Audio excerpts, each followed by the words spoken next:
by addressing some of the issues around the Mandelson case. I entered politics later in life.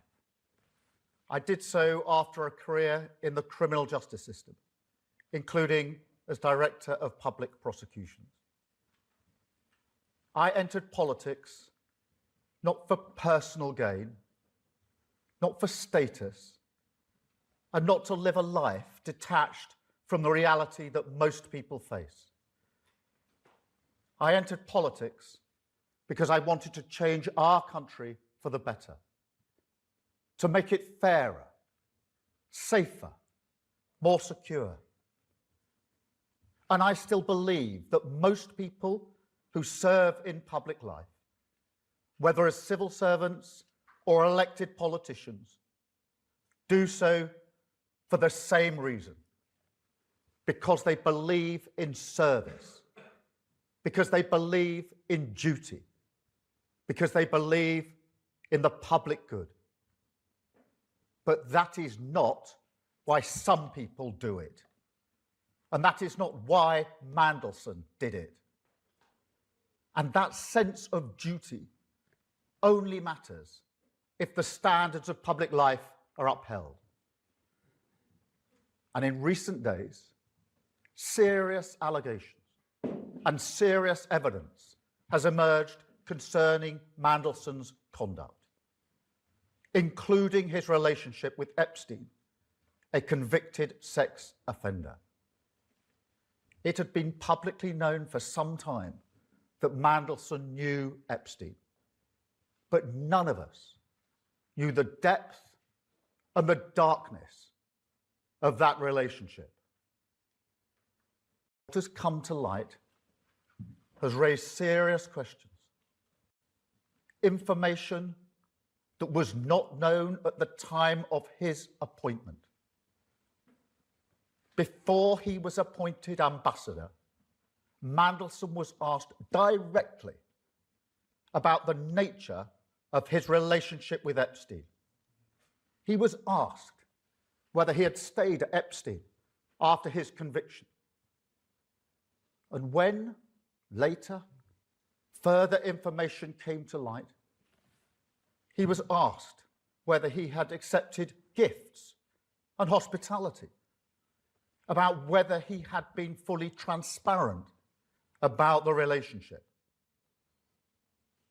The information now available makes clear that the answers he gave were lies. He portrayed Epstein as someone he barely knew. And when that became clear, and it was not true, I sacked him. Such deceit is incompatible with public service.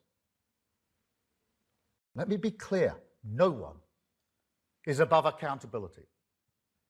And no one, however well connected, however experienced, however senior, should hold public office if they cannot meet the basic test of honesty. I also want to address the publication of the information Mandelson provided during the appointment process. I understand the strength of public feeling. I share the anger that people feel when powerful individuals appear to escape scrutiny. And I want to be able to release those documents as quickly as possible. I wanted to release them yesterday, in fact, and to talk about them at Prime Minister's questions. But the police have advised that releasing certain information now could risk prejudicing a future investigation or legal process.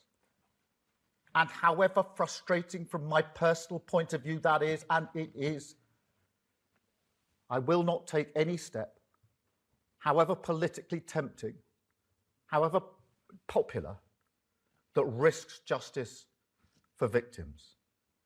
Because this is not and must never become a political game.